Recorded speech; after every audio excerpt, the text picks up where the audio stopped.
أعوذ بالله من الشيطان الرجيم بسم الله الرحمن الرحيم فقد قال النبي صلى الله عليه وآله وصحبه وسلم الخوارج كلاب أهل النار. نن 2021 د جنوري 14 تاریخ دی چې زموږ د مشهور بدنامي زمانه او بدنامي زنانه مشهور وهابي خارجي مفتي نادم خلاف خبر روان ده. د اتم کلیپ سوی دی، موږ د اتم کلیپ جواب ورکو. ندیم کاکا په د غرمه کې یو کلیپ کړی دی او سخت خشمېدلی دی، ډېر قهر و درد ورغلی دی، د ماتې دلیل یې ښکاره کړی دی او خپله ماتې اعلان یې بس په زبان حال کې نه دی، قال کې نه دی ویلي، په زبان حال یې ښکاره کړی دی. خیر دی ندیمه ډېر مه خشمېږه، ښکنځل یې بیا ډېر کړي دي پوچو په هش. خشمېږه ډېر مه، دونه طبیعت مه خرابوه، ځکه ته خو په شرمېدلو اموخته یې. اوله نه ده چې ته نن وخشمېدلې، دا خو ته په دې شانو اموخته یې، نو طبیعت دې په چیش خراب دی. ها داسې شرمېدل به نو نه و در باندې راغلي لکه د دې پله. ملګرو ته مې دلته یو قصه کول، مالا خلک یو قصه کوي و یو بیادبي معاف یو زنانه وه، د دې عامو خلکو در مخه دي بیادبي معافي. همیشه به یې اودس ماتېدی، نو په یو مجلس کې یو اودس مات کې یو باد یې پرې سو، ویا نورو زنانو ورته ویله د دې ډېر خوابدې سول، ویا نور ورته ویل دا دونه خوابدې کېږه مه، خیر دا خو وخت وخت موږ هم په مجلس کې د طبیعت خراب شي، باد سړي څه پرې سي. ول دې ویل یا په دې مې خوا نه ده بده، بادونه خو مې ډېره څه پرې سوي وه، خو داسې باد مې در اوسه نه و پرې کړی لکه د دې پله، بیخي مو ځان سره په خراب کړي. نو ندیم کاکا ته به مو در اوسه پورې دغسې ماته نه وه خوړلې، ډېر دې طبیعت خراب دی، طبیعت مه خرابوه. نارې وهي خبرې بیا کړي دي، وایي دی ما یادوي، وایي دی راټینګ کړي زما خبرو ته راولي. نو هلکه موږ خو ستا خبرو ته په تا پسې درځو، نو ته خو دغه کیسې کوې، ګوره ځان ته زمری وایي او بیا ځغلې پر شا باندې. دا نو مجاهدینو به کله کله چې د اربکیان بیا وځغلول بره به نو هغه اربکیانو ویله ول موږ لکه زمریانو ځینې راځغستلی مو، مجاهدین لکه چیش ول پسې راځغستلی. ته نو هغه کیسې کوې، ځغلې هم د زمریتوب نارې لا مو یوازې زمری یم. ما نن سبقانو باندې دعاوې وکړلې، کتابونه مو سره برابرول، کوشش اراده مو د دې درلودل موږ اوس په ترتیب اخته یو چې د روانېږو پېښور ته، سرحد ته روانېږو. بس ندیم ته مو آخري کلیپ کړی دی، اوس به جواب راکړي. تا نن د ماتې اعلان وکړي، دا اوس ستا څنګه کارونه دي؟ خلک دلته چې دنیا در شا پرې ایښې ده، خلک مه شرموه، خبرو ته راسه. ګوره زه خبر درته کوم ندیم کاکا، ځغلي خو هغه سړی چې خپله موضوع نسي معلومولی. هلکه ما خو تا ته تیر کلیپ کې هم 4 موضوعې کښېښولې، پر یوه خو حکم ولګوه. نو زه چې تا ته درځم نو یو موضوع خو به معلوموو درځم به، که هغسې جنګ ته مې غواړې خو بیا جلا راته وایې چې وا جنګ ته راسه. خو زه هم ته پر دا موضوع کې پر یوه حکم ولګوه چې ما کومې موضوع تا ته بیان کړي دي، زما پر عقیده باندې چې 4 ما تا ته تیر کلیپ کې بیان کړلې، که هغه د استعانت مسله ده، که هغه د میلاد مسله ده، که هغه د وهابیانو د خوارجت د محمد ابن عبدالواحد نجدي د خوارجت مسله ده، که هغه د یا محمد صلی الله علیه وسلم ویلو مسله ده. 4 مسلې مې درته کښېښولې، ته خو پر یوه حکم ولګوه. نو په یوه حکم نسې لګولی، ما ته وایې وا راسه، نو که نه زما آخري کلیپ دی. نو ته به هسې ځغلې، نو د ځغاستې لارې خو نو پوړې به شکوې، د پوړ د شکېدو لار خو جلا ده، هغه بیا جلا خبرې کوو. ځغله مه، آخري کوه یې مه، موضوع معلومه کړه چې د روان سم بره آخري ده. ته خو حکم وکړه پر موضوع باندې، حکم نه کوې، هسې د هغسې نارې ویې، ټول مدرسې دي او د انسانان درته انتظار و، هغه دې ټول سره وشرمول. یوه خبره د ځان دپاره سپر ارګړی نادم ګرځي. ما ته وایي ته د کراچۍ فلانۍ مدرسه او فلانۍ مدرسه دا وهابیان بولې.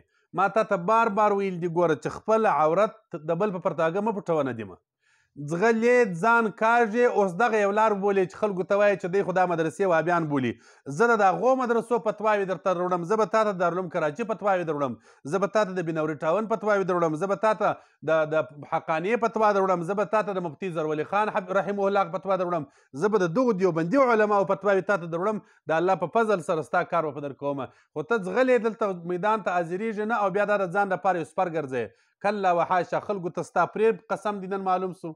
خلک ما ته دومره میسجان کوي چې زه تا ته در استوم، ته ټلیفون خلاص کړه چې زه یې در واستوم چې په اورېدلو دې ستړي کړم.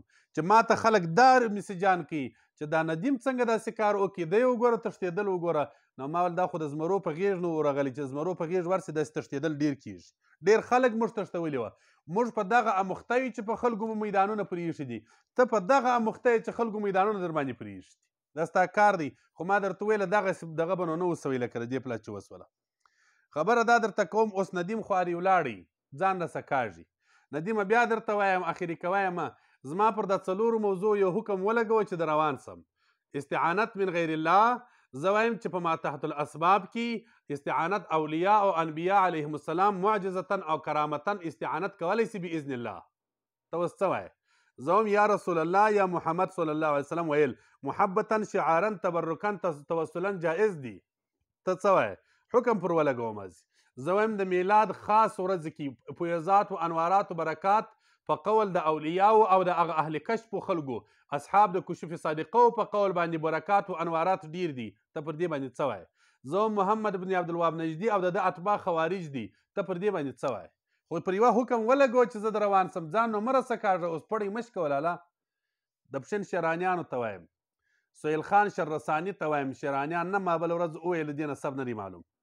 سهیل خان شررساني ملا داروخان ته وایم، د مفتاح العلوم د مدرسې استادانو ته وایم، اکونډیانو ته وایم چې ندیم خو ځینې ولاړې اکونډیان یې راپاته کېږي. بیا موږ خو هغسې کور د کونډیانو ډک دی، نن یوه کونډه ده نن بل کونډه ده. هغه د پشن کونډیانو ته وایم دا راکش کړي مې پرېږدئ. تاسو ویل چې موږ دا سړی درته راولو، چندې مو وکړلې، پیسې مو څه کړلې؟ ګوره هغه د شراني طبیعت تر پکې پاته سو. هغه لوی شراني مو چندې د امارت په نامه وکړلې، بیا یې دلته پټې کړلې، د جهاد په نامه یې وکړلې، ویې خوړلې. دا نن د دغه شیرانیانو فکریانو د پشن بازار کپټنیانو او فکریانو دغو بې چندې وکړلې، د ندیم په نامه باندې وکړلې، ویې خوړلې، په نصب کې نوش کړلې، بالا ولاړله. هلکه چندې مو وکړلې، دا اوس راګیر کړي راټینګه کړي. اوس ګوره ځان کاږي، د درباغوره څخه اوړي، ما وړه ورته یې پلا راسه، دا خبره خلاصه که. خلک دې په انتظار کښېنولي وه، دا ځان کاږي. ندیم کاکا که ځان وکړي شیرانیانو، تاسو به ځان نه کاږي. سهیل خان او تا او مولی طاولالي ته وایم. او ندیمه تا ته یوه خبره توصیه بیا کوم، د بل وخت دپاره پام کوه. ګوره چې پر یو چا ورځې یې پلا پام کوه، د خلکو معلومات کوه، داسې دلاوري پر چا مور ورځغله چې بس زه درځم بلوچستان ته، ما دی تیار کړي. دغسې دلاوره د بل وخت دپاره سبق زده که، بیا پر چا باندې مه ورځه. دا خو قانون دی چې اذا غلب یفرو. ستی کار دا دی چې تاسې مغلوبه سي نو فرار کوي. نو ګوره غلبو خو د بابه د خلکو د قسمه څخه وګرځېدلې، د هغو د جمع څخه وګرځېدلې، خو بل وخت دپاره پام کوه. پر چا باندې دومره دلاوري باندې مه ورځه. یو پلا د سړي معلومات کوه، بارونه بیا پر چا باندې ورځه. تا د کور په شادي سي، ته چې د چا سره ولاړې، ګوره دا کپټنیان دي. ته چې د چا په بغل کې دلته ولاړ وې، دا به توصیه اخري تا او ستا ملګرو ته وکړم، دا فکریان دي.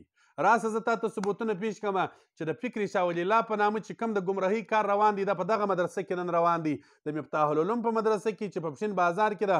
د دغې مدرسې هغه اصلي خلک، هغه استادان و هغه د مدرسې معتممان یې ځي په لاهور کې د فکر شاه ولی الله په مدرسو کې هلته درسونه وایي.